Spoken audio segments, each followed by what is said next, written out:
பாண்டியன் ஸ்டோர்ல பாண்டியன் காலையிலேயே கிளம்பி வெளில போறாரு. அப்ப போகும்போது நம்ம கோமதிட்ட சொல்லிட்டு போறாரு, "கோமதி 2 நாளா சொல்லிட்டு இருக்கேன். அந்த நகைய போய் லாக்கர்லேருந்து எடுத்துட்டு வா. எடுத்துட்டு வந்து மொத வேலையா பழனிகிட்டயோ, ராஜுகிட்டயோ குடுத்து, அந்த நகைய கொண்டு போய் அவங்க வீட்ல குடுக்க சொல்லு. எனக்கு இருக்க இருக்க அந்த நகைய பத்தி யோசிச்சாலே ரொம்ப கடுப்பாகுது கோமதி. ஏன்னா, அவனுங்க ரொம்ப ரொம்ப நம்மள மட்டமா பேசிட்டானுங்க. இப்போ சரவணன், தங்கமயில்னு எல்லாரும் வந்தாச்சு வீட்டுக்கு. திரும்பவும் வந்து அவங்க சண்டை போட்டானுங்க அப்படின்னா, சரவணன் சும்மா இருக்க மாட்டான். தேவையில்லாத பிரச்சனைக்கு போவான். நம்ம புள்ளையோட எதிர்காலத்த நெனச்சுக்கிட்டு, "நீ போயிட்டு இன்னைக்கு அந்த நகையெல்லாம் எடுத்து வந்துரு கோமதி. இதுக்கு மேல லேட் பண்ண வேணாம்" அப்படின்னு சொல்ல, கோமதி உடனே, "சரிங்க. அப்போ ராஜ் நகைய மட்டும் எடுத்து வரவா? அப்ப ராஜ் அழைச்சிட்டு போய் நகைய எடுத்து வரவா? இல்ல எல்லா நகையும் எடுத்து வந்துரவான்னு?" கேட்க, "இல்ல கோமதி, நீ எல்லா நகையும் எடுத்துட்டு வா. ஏன்னா ரொம்ப நாள் ஆச்சு நகைய லாக்கர்ல வச்சு. ஸோ எல்லா நகையும் எடுத்து வந்த அப்படின்னா, நான் ஆசாரிய வர சொல்றேன். நகைக்கெல்லாம் பாலிஷ் போட்டுட்டு, அப்புறமா எடுத்துட்டு போய் திரும்ப லாக்கர்ல வச்சுக்கலாம்னு" சொல்லி பாண்டியன் சொல்றாரு. "ஆமாங்க, அதுவும் சரிதான். ஏன்னா நகைலாம் உள்ளயே இருந்தா ஒரு மாரி ஆயிடும். சரிங்க, நான் போய் எடுத்து வந்துடுறேன்" அப்படின்னு சொல்றாங்க கோமதி.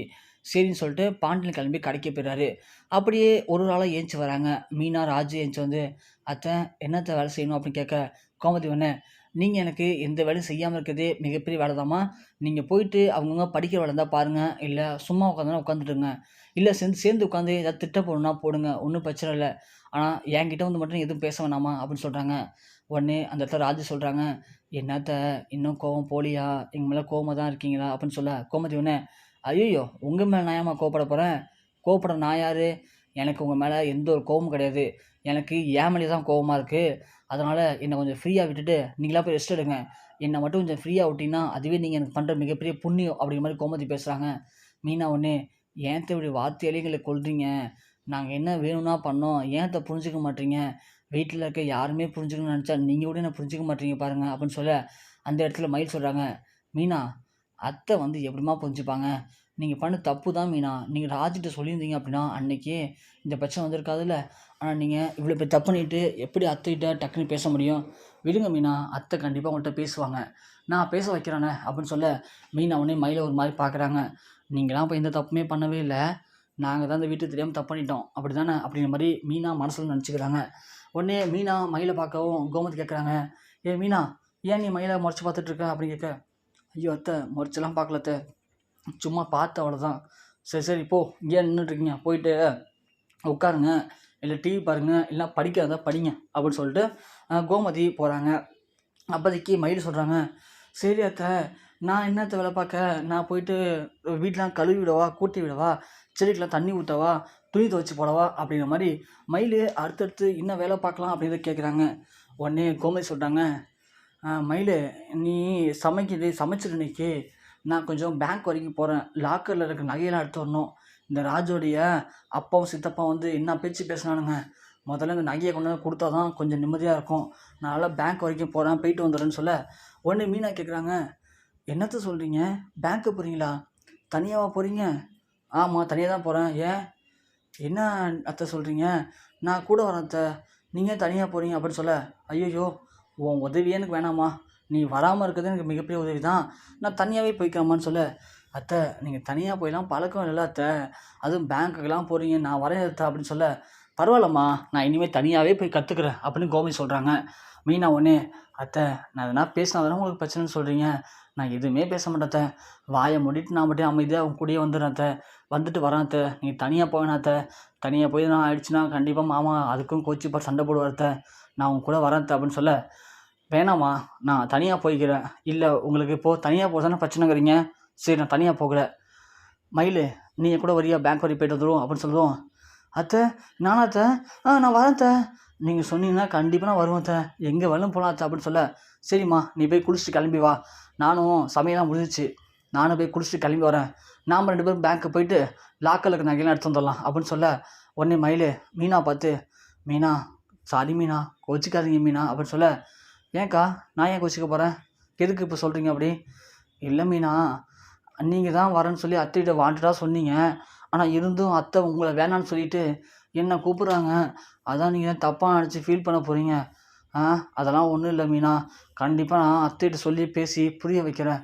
பழையபடி உங்கள அத்தை கூட பேச வச்சுருவேன்" அப்படின்னு சொல்ல, மீனா உடனே, "சரிக்கா, பரவாயில்லக்கா. அதெல்லாம் நான் ஒண்ணும் ஃபீல் பண்ணல. எப்படியும் அத்தையும் எங்கள்ட்ட புரிஞ்சுட்டு பேசுவாங்க. பார்த்துக்கலாம்க்கா" அப்படிங்கிற மாரி மீனா சொல்ல, மயில் உடனே, "சரி மீனா, நான் போய் கிளம்பி வந்துடுறேன்" அப்படின்னு சொல்லிட்டு மயில் போறாங்க. மீனாவும் ராஜும் ஒருத்தர் ஒருத்தர் பார்த்துக்கிறாங்க. "பாத்தியா ராஜு, நாம் எதுக்காக இப்படிலாம் பண்ணோம் அப்படிங்கிறத அத்தையே புரிஞ்சுக்கவே இல்லை. இந்த மயிலக்காவை பார்த்தியா, எந்த தப்புமே பண்ணாத மாதிரியும் இப்போது அத்தைக்கு மாமாவுக்கும் அப்படி ஒரு ஜால்ரா போட்டுட்ருக்காங்க. இவங்க பண்ண அந்த ஹோட்டல் விஷயம் மட்டும் வெளியே தெரிஞ்சுன்னு வச்சுக்கேன், மாமா என்ன பண்ணுவார் யோசிச்சுப்பாரு. ஆனால் அதெல்லாம் கொஞ்சம் கூட கேர் பண்ணிக்காம எந்த அளவுக்கு சீன் போட்டிருக்காங்க பாரு மயிலக்கா. இருக்கட்டும் ராஜு, பார்த்துக்கலாம் அப்படின்னு சொல்லிட்டு சொல்கிறாங்க. உடனே ராஜு சொல்கிறாங்க, சரிக்கா நீ வேலைக்கு போகலையா? இல்லை ராஜு, நான் இன்னைக்கு லீவ் போட்டேன், மனசே சரியில்லை அப்படின்னு சொல்ல, நீ காலேஜ் போகலையாடி அப்படின்னு கேட்க, இல்லைக்கா எனக்கு நீ காலேஜ் லீவு தான், நானும் போகலக்கா அப்படின்னு சொல்கிறாங்க ராஜு. சரி வா நம்ம உள்ளே போய் உட்காந்து பேசுவோம் அப்படின்னு சொல்லிட்டு மீனாவும் ராஜும் உள்ளே போகிறாங்க. இங்கே மயில் கிளம்பி வந்துடுறாங்க. அத்தை அத்தை நான் கிளம்பி ரெடி ஆகிட்டேன் அத்தை அப்படின்னு சொல்ல, இந்த வந்துட்ட மயில் அப்படின்னு சொல்லி கோமதி கிளம்பி வராங்க. ஸோ இது வரைக்கும் மயிலும் கோமதி சேர்ந்து எங்கேயுமே அதிகம் போனது கிடையாது. ஆனால் இப்படி மயில் வந்து பார்த்தோன்னா தானாக கோமதிட்ட வந்து பேசவும், கோமதி மீனா ராஜு மேலே இருக்கிற கோவத்தில் அவங்க 2 பேரும் உதறி தள்ளிட்டு இப்போது மயிலை அழைச்சிட்டு பேக்க போகிறாங்க. போகும்போது மயில் முடிஞ்ச வரைக்கும் இந்த மீனா ராஜை பற்றின பிரச்சனைகளை ஏற்றி விட்றாங்க. அதோட உள்ளே போகிறதுக்கு முன்னாடியே அவங்க அம்மா பாக்கியத்துக்கு கால் பண்ணி அவன் மயில் சொல்கிறாங்க, அம்மா நான் கோமதி அத்தை கூட பேங்க்குக்கு போகிறேன், லாக்கருக்கு நகை எடுக்கிறதுக்கு, அப்படியே நம்ம நகை எப்படி இருக்குன்னு பார்த்துட்டு வருவோமான்னு கேட்குறாங்க. மயில் நல்லா ஒன்று புரிஞ்சுக்கோ, நம்ம நகை எல்லாமே கவனி நகை தான், முடிஞ்சால் நம்ம நகையை எடுத்து வந்துடு வீட்டுக்கு.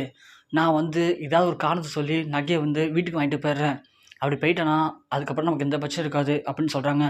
சரிம்மா நான் பார்த்துக்கிறேம்மான்னு சொல்லிட்டு மயில் ஆட்டோவில் போகும்போது கோமதிட்ட பேசிகிட்டே போகிறாங்க. இந்த மீனா ராஜு பண்ணது எவ்வளோ பெரிய தப்பு அத்தை, ஏத்த இப்படி இருக்காங்க, அவங்களாம் படிச்சிருக்காங்க ஆனால் புத்தியே இல்லைங்க பாருங்களேன் அத்தை, ரொம்ப கஷ்டம் அத்தை, இப்படிலாம் இருந்தால் அவங்க வீட்டில் இப்படி தான் வளர்த்துருப்பாங்களா அத்தை, அவங்க வீட்டில் தான் சொல்லி தர மாட்டாங்களா அத்தை அப்படின்னு சொல்லிட்டு ராஜு மீனாவை பற்றி முடிஞ்ச வரைக்கும் கோமதியை ஏற்றி விட்டுட்டே இருக்காங்க மயில். ஒரு வழியாக பேங்க்குக்கு போன உடனே அப்போதைக்கு கோமதி சொல்கிறாங்க, இது மாதிரி என்னுடைய கார்டு இதுதான், நான் வந்து லாக்கரில் வச்சுருக்க நகையை எடுக்க வந்திருக்கேன்னு சொல்கிறாங்க. அப்புறம் அவங்க சொல்கிறாங்க, நீங்கள் மட்டும்தான் மேம் உள்ளே போக முடியும், அவங்க வர முடியாதுன்னு சொல்கிறாங்க. இல்லை அவங்க என் மருமக தான், அவங்க வரட்டும்னு சொல்ல, இல்லை மேம் இந்த கார்டு ஹோல்டர் மட்டும் தான் அனுமதிக்க முடியும், அவங்க வரக்கூடாதுன்னு சொல்கிறாங்க. உடனே மயிலுக்கு ஒன்றுமே பண்ண முடியல. ஐயோ அத்தை மட்டும் போகிறாங்களே, போகும்போது நம்ம நகை கவரி நகை அப்படிங்கிறத பார்த்துட்டாங்க அப்படின்னா பிரச்சனையாயிடுமே, என்ன பண்ணுறது அப்படின்னு சொல்கிறாங்க. உடனே அந்த இடத்துல மயில் சொல்கிறாங்க, அத்தை நீங்கள் போகிறதான் போகிறீங்க, அப்படியே ராஜ் நகையோட சேர்த்து என் நகையும் எடுத்து வந்துருங்க அத்தை அப்படின்னு சொல்ல, ஏம்மா அப்படின்னு கேட்குறாங்க கோமதி. இல்லத்த நகையெல்லாம் கொஞ்சம் பார்த்து ரொம்ப நாளாச்சு, லைட்டாக பாலிஷ் போடலான்னு பார்த்தேன், அதோட போட்டு பார்க்கலான்னு ஆசையாக இருக்கு அத்தை, அப்படியே என் நகையும் கொஞ்சம் எடுத்து வைங்களா அத்தை அப்படின்னு சொல்ல, உடனே கோமதி சரிம்மான்னு சொல்லிட்டு உள்ளே போகிறாங்க. போன உடனே அவங்களுக்கு லாக்கரில் இருக்க நகையில் எது ராஜ் நகை எது கோமதி நகை அப்படிங்கிறது அவங்களுக்கு கொஞ்சம் டவுட்டாக இருக்கும் கோமதிக்கு.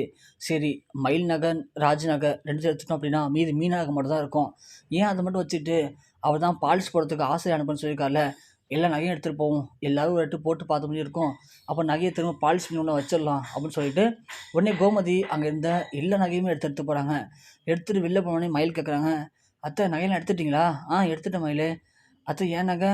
உன் நகை எடுத்துருக்கேன், வா வீட்டுக்கு போகலாம் அப்படின்னு சொல்லிட்டு கோமதி கிளம்பிடுறாங்க. கிளம்பும்போதே கால் பண்ணி பாண்டியன்ட்ட சொல்கிறாங்க, இதுமாதிரி நகையெல்லாம் எடுத்துட்டேங்க, நான் வீட்டுக்கு போயிட்டுருக்கேன், நீங்கள் ஆசிரியர் வர சொன்னீங்க அப்படின்னா ராஜ் நகை எல்லா நகையும் பாலிஷ் பண்ணி பழனியை விட்டு நகையை வந்து கொடுக்க சொல்லிடலாம் அப்படின்னு சொல்கிறாங்க. சரின்னு சொல்லி ஆசாரியை அழைச்சிட்டு பாண்டியன் வீட்டுக்கு வராரு. அதுக்குள்ளே இங்கே நம்ம கோமதி நகையை எடுத்து வீட்டுக்கு போகிறாங்க. போன உடனே எல்லாருமே அவங்க நகையை எடுத்து பிரித்து பாருங்கன்னு சொல்ல, பெட்டியில் இருந்த நகையை எல்லாத்தையும் எடுத்து பிரித்து பார்க்குறாங்க. அப்போதைக்கு ஒரு ஒரு நகையை எடுத்து பார்க்கும்போது கோமதி அவங்களுடைய நகையை மட்டும் எடுத்து ஓரமாக்க சொல்கிறாங்க. அப்போதைக்கு மயில் கோமதி நகை எடுத்து ஓரமாக வச்சுட்டு மயில் அவங்க நகையெல்லாம் ஒரு பேக்கில் போட்டு வேக வேகமாக எடுத்து வைக்கிறாங்க. அப்போதைக்கு அந்த பக்கமாக வந்து அரசி அங்கேருந்து எல்லா நகையும் எடுத்து பார்க்குறாங்க. ஸோ மீனா நகை ராஜ் நகையெல்லாம் பார்த்து ரொம்ப சூப்பராக இருக்குது அப்படிங்கிற மாதிரி சொல்லிட்டு இருக்காங்க. அப்போது மயில் அவங்க நகையெல்லாம் எடுத்து பேக்கில் வைக்கும்போது டக்குன்னு கோமதி கேட்குறாங்க, ஏன் மயில் நகையை எடுத்து பேக்கில் வைக்கிற? சும்மா தான் அத்தை, எல்லாம் சேர்ந்து இருந்தா எது நம்ம நகைன்னு தெரிய மாட்டேது, அதான் என் நகையை தனியாக வச்சேன்னு சொல்ல, அப்போதைக்கு அரசி ஒன்று ஒரு காசு மலையை பார்த்துறாங்க. அண்ணி அண்ணி அந்த காசு மலை கொடுங்களேன், ரொம்ப அழகாக இருக்குது அப்படின்னு சொல்ல, மயில் டக்குன்னு அந்த காசு மலை தூக்கி உள்ளே வைக்கிறாங்க. ஏன்னா ஏற்கனவே அந்த காசு மேலே கருத்து போயிருக்கு, அதை பார்த்தாங்கன்னா கண்டிப்பாக இது கவரிங் எதாவது கண்டுபிடிச்சிருவாங்க, அதனால் இதை காட்டக்கூடாதுன்னு சொல்லிட்டு மயில் அதை எடுத்து அவசரமாக உள்ளே வைக்க, அரசி ஒன்று அண்ணி அந்த காசு மலை கொடுங்க அண்ணி, நான் ஒரு வாட்டி போட்டு மட்டும் தரேன்னு சொல்ல, இல்லை அரசி அது மட்டும் வேணாம், நீ வேறு எதனா நகைகள் தரேன், அது என்னுடைய ஆசையை நான் வாங்கிக்கிட்ட நகை, எங்கள் அம்மா கொடுத்த நகை, அதனால் அது வேணாம் அரசின்னு சொல்ல, அதை பார்த்துறாங்க கோமதி. என்ன மயில் இப்படி பேசுகிற? அரசி இப்படி என்ன கேட்டா, அதை போட்டு பார்த்து தரேன்னு சொன்னா, அதுக்கு போய் இப்படி பேசுகிற?